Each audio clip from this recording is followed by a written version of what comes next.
GM. GM. Trade of the day, Sunday, 10th of December. So I'm going to look at the data and then I'm going to look at bonk. And bonk to Doge. I think the rotation's happening. I'm going to assume the top's in on bonk because I don't care if it isn't. And you shouldn't care either. Ugh. Fucking. Why does it always log me out? Anyway, I don't need that anyway. I just want to look at global funding rate. So, funding rate global. And open interest global. Look at volume global. And I'm looking at the altcoin market cap.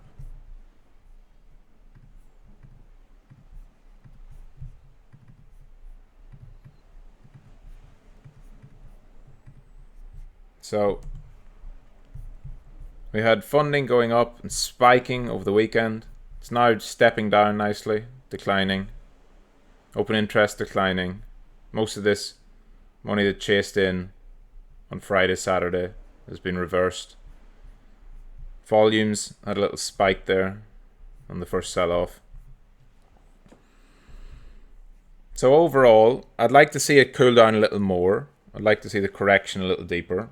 But overall, we're getting to where you want to see it. Right, you want to see funding rates drop back down below 0.02, heading towards neutral in an ideal world. And I notice as well that we've got BTC open interest sort of rising here, which is interesting. As funding, see what the predicted funding rate's doing.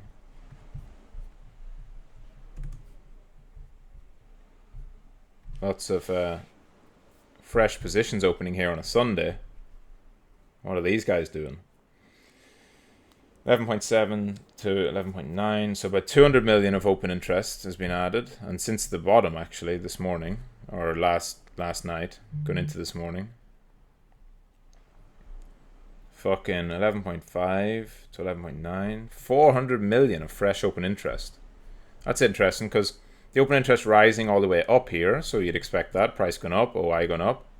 It then spiked up and there was a little drop off, so some shorts got liquidated. And then on the way down, it's just ramping up. I'm very interested to see where this is coming from. Is this people longing their longs? Longing the dip? Trying to defend their position?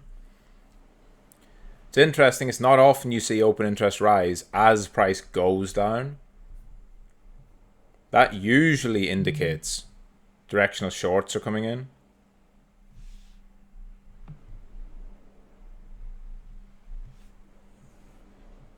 Definitely keep an eye on that. I'll talk more about that on weekly outlook. And then bonk. So for me, I'm done with bonk. I'm still long, but I'm done with bonk. Right? I don't care what bonk does from here. The move for me is done. Again, I've got my 25% position still open, but for me, bonk has done all it needs to do for me. And if it goes up more, excellent. If it goes down more, don't care. Because I think this sell-off will, I still think, by the way, most likely, it will lead back to consolidation, reaccumulate, and away it goes. And if it does come back up in that shape, I'll get back in over here on new trades. Again, like I said, quarter of my position that I got on down here, wherever it was, over here, is still on. The hard stop for that would be below these lows, right below this sell-off. I don't think bonk should go that deep if it's still gonna make new highs. But I think the rotation into Doge has been quite apparent. You see Doge much stronger on the pullback. Now Doge was obviously not going up as much before, which again makes sense, right? So Doge had a nice run up, but it hasn't done what bonk's done. And it's now forming a nice consolidation up at the highs. So with Doge, you're wanting to see reclaim that 4-hour trend, right? Lose it, reclaim it, pushing up, or a couple of legs of correction, and then away it goes. I think Doge is the much better play on the next push than Bonk. The Bonk move is played out. Anyone who's still sitting in Bonk, if you've got a bit of Bonk, that's fine. And if you're holding Bonk spot and you've held it from lower, that's fine. I'm talking about trading. The last part of the trade that's left for Bonk is like a Coinbase listing. And so, having already made significant profits on the way up, I don't see any need to stay chasing that with new money, right? Got a position open. If it goes up, I'm happy. If it puts in a nice rounded bottom, I'm also happy.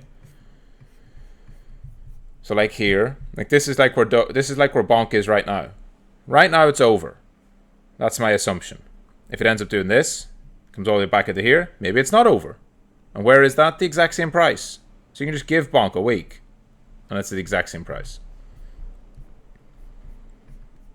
As for Doge, I think it needs to decline. As for the altcoin market, I think it needs to decline as well. I think pullbacks are needed. And I think corrections are needed, sorry. I don't think these are pullbacks you want to buy, as in, this is it, buy this dip, we go to new highs. Maybe. I'll know more after, this evening and looking at the lower time frame charts and seeing if there's some 15-minute, 1-hour consolidations forming that can push to new highs. But I suspect that we're starting probably a week-long correction where things make 1 or 2 more legs down, and then that's our like pre-Christmas shakeout, and then we just rip into Christmas, and then we probably nuke on Christmas Day, because that tends to happen actually. When I say nuke, it's just like usually a leverage shakeout if the market's bullish.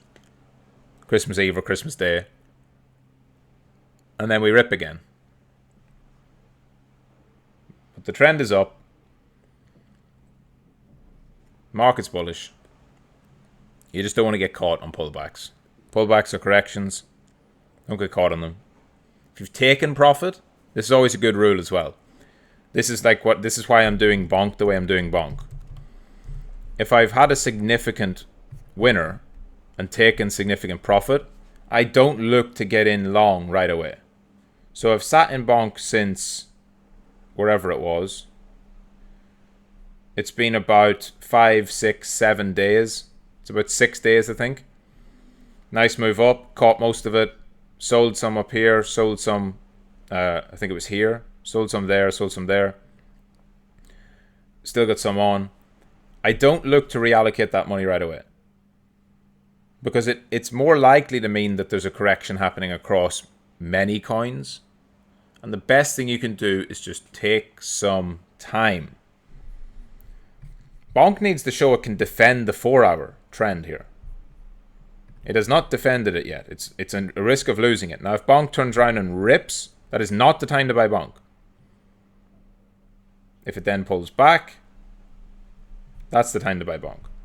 Because then it will have actually defended the 4-hour trend, and it will come back and it will retest it, because that's just what it always does. That's what every coin tends to do. When it gets this close to losing the trend and then reclaims it, it usually holds it and then up. Right? So, that's it. No reasons to panic. Bonk's probably done the majority of its move. Can it make a new high? Absolutely. But barring the Coinbase listing, right, there's no other bullish catalyst for Bonk. And if the Coinbase listing doesn't come, Bonk will drop off a cliff. Right?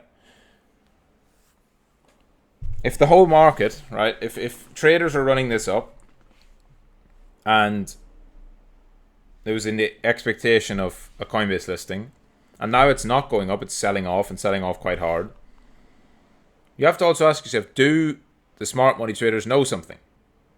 Have they maybe heard from their insider at Coinbase that no, we're not going to launch bonk markets yet.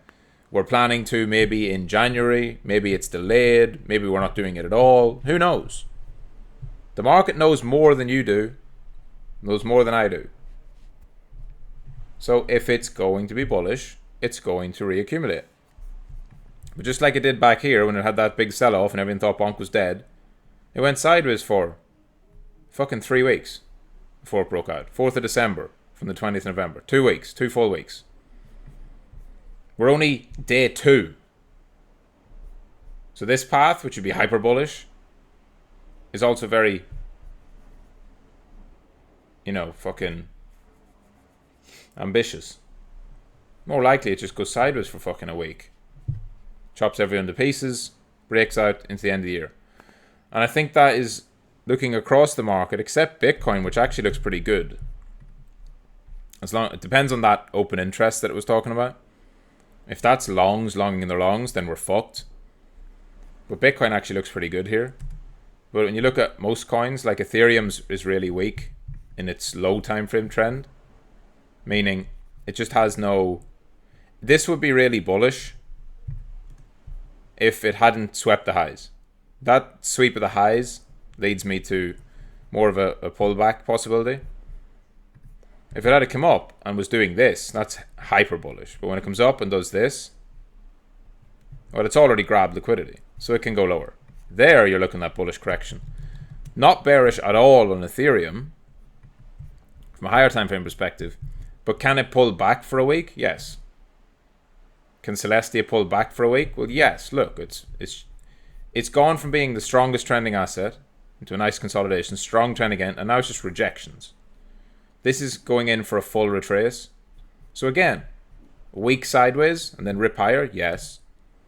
So everything, DYDX, seems like it wants new lows, keeps grabbing lows and finding no support. ARB, big rejection, swept the highs, massive rejection. I said, be mindful of that on ARB.